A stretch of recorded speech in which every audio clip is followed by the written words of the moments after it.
mostrando que talvez o impeachment não tenha futuro, que já não há esperança em relação a um possível impeachment e que uma mudança no país deve ficar para 2022 nas urnas eleitorais, né? E daí eu já emendo falando sobre Lula. Lula hoje, como um grande estadista, respondeu a questionamentos de jornalistas lá em Brasília. Ele esteve durante toda a semana aí em Brasília, né? O Fernando está em Brasília, esteve fazendo encontros com partidos de esquerda, de centro, e ele tem conversado com muita gente. Então eu queria uma avaliação sua sobre essa postura do ex-presidente. Ontem, quem foi que me falou? O Miguel Stedley, ele falou assim, essa postura de Lula é inclusive para acabar com essa ideia de que ele está com sangue nos olhos, né, depois de ter saído da prisão e quer vingança. Não, ele quer diálogo, ele quer conversar com diferentes partidos para tentar, de alguma forma, formar, inclusive, essa frente democrática que pode combater Bolsonaro ali na frente. Como que você viu as respostas hoje? Lula respondendo aos jornalistas, o que ele tem dito, inclusive em relação ao Bolsonaro, como que você analisa? Aí nós temos que ver duas coisas. A primeira é a óbvia tentativa de Luiz Inácio Lula da Silva de não se colocar em mira em ponto de mira aceitando a sua candidatura.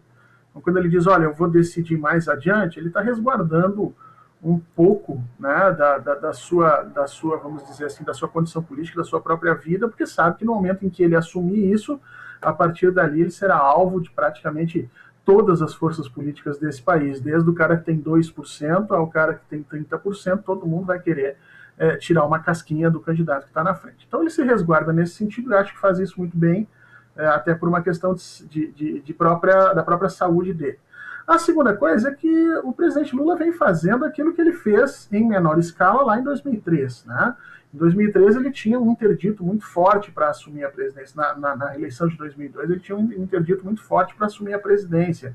E ele precisou, literalmente, fazer acordos com esses grupos que ainda têm uma força expressiva dentro da nossa sociedade, esses grupos conservadores que estão encalacrados dentro das instituições, empresários brasileiros, né? E isso precisa necessariamente de diálogo, né? Não adianta a gente tentar partir para o embate nesse momento. Uma parte da esquerda gostaria e adoraria o embate, mas a gente tem que olhar para a situação e perceber que nós não temos condições de embate nesse momento.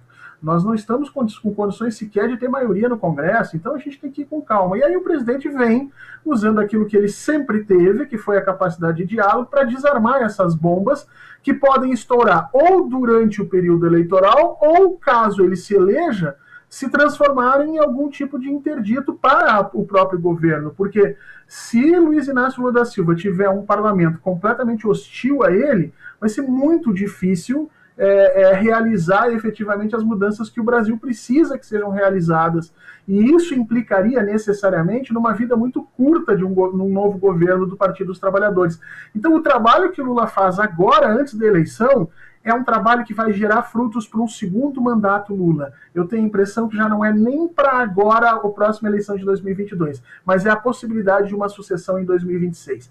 E, efetivamente, o presidente, nesse momento, retoma os caminhos que ele já tinha dado em 2003. Claro que hoje com uma bagagem política muito maior, porque lá ele era um operário, né, um metalúrgico que se lançava politicamente, e hoje é um estadista de quilate mundial, mas também eu acho que os desafios que o Brasil enfrenta hoje, começou a ventar aqui, perdão, os desafios que o Brasil enfrenta hoje são maiores do que o Brasil enfrentava na passagem de 2002 para 2003.